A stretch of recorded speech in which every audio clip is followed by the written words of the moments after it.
Doolittle, sir. All right. Professor Higgins. Here. Where? Good morning, Governor.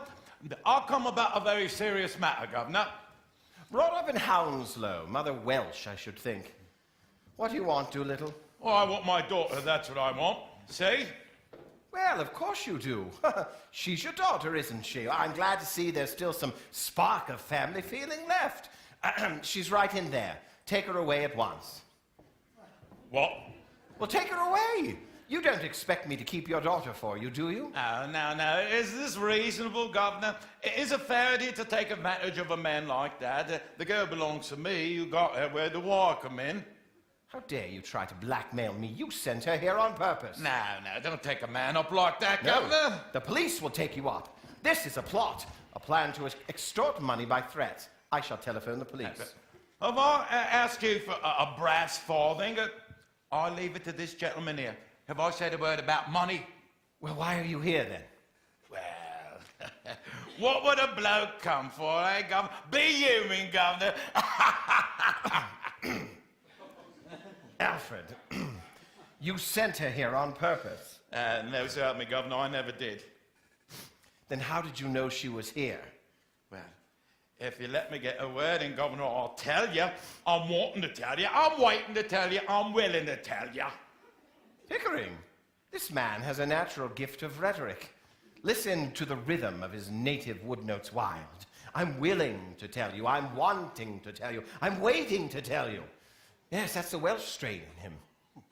How did you know she was here if you didn't send her? Well, she sent back for her luggage, and I come to hear about it. She said she didn't want no clothes. Now, what was I to think of that, Governor? I ask you, as a parent, what was I to think? So you came to rescue her from worse than death, is that it? Just so, Governor, that's right. Yes.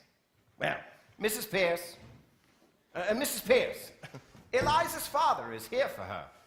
Give her to him. Wait a minute, Governor, wait a minute. You and me is men of the world, ain't we? Oh, men of the world, are we? Yes. You'd better go, Mrs. Pierce. I think so indeed, sir.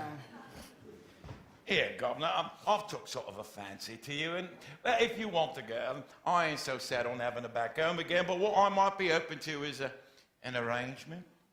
All I ask is my rights as a father. You're the last man alive to expect me to let her go for nothing, eh? I can see you're one of the straight sort, Governor, so what's a £5 note to you, and what's Eliza to me? I think you ought to know, Doolittle, that Professor Higgins' intentions are entirely honourable. Of course they are, Governor. If I thought they wasn't, I'd ask 50. Do you mean to tell me that you'd sell your daughter for £50? Have you no morals, man? No, not at all. Couldn't afford them. Neither could you if you was as poor as me. And not that I mean any harm by it, mind you, but if Liza's going to get a bit out of this, then why not me too, eh? Why not? Well, look at it my way. What am I? I ask you, what am I? Well, I'm one of the undeserving poor is what I am. Now, think what that means to a man. It means he's up against middle-class morality for all the time. If anything's going on and I put in for a bit of it, it's always the same story. You're undeserving, so you can't have it. But my needs is as great as the most deserving widows what ever got money from 6 different charities in 1 week for the death of the same husband. I don't need less than a deserving man. I need more. I don't need less hearted than he does, and I drink a lot more. Yeah. I'm playing straight with you, Governor. I ain't pretending to be deserving. No, I'm undeserving, and I mean to go on being undeserving. I like it, and that's the truth. But would you take advantage of a man's nature and do him out of the price of his own daughter while he's brought up and fed and clothed by the sweat of his brow till she's grown big enough to be interesting to you two gentlemen? Well, this £5 unreasonable. I'll put it to you, and I leave it to you.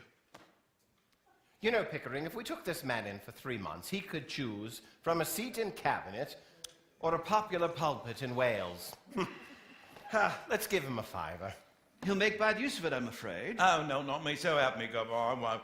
Just one good spree for myself and the missus. bringing pleasure to ourselves and employment to others and a satisfaction to you in knowing that it ain't been thrown away. You couldn't spend it better. This is irresistible. Let's give him a 10. Oh, no.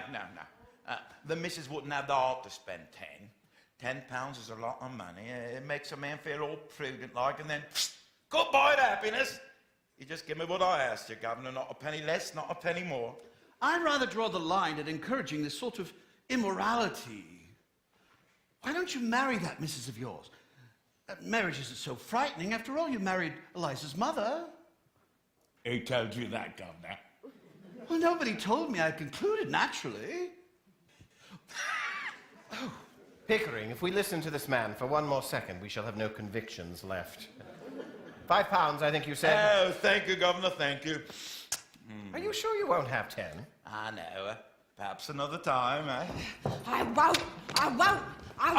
Hey, beg your pardon, miss.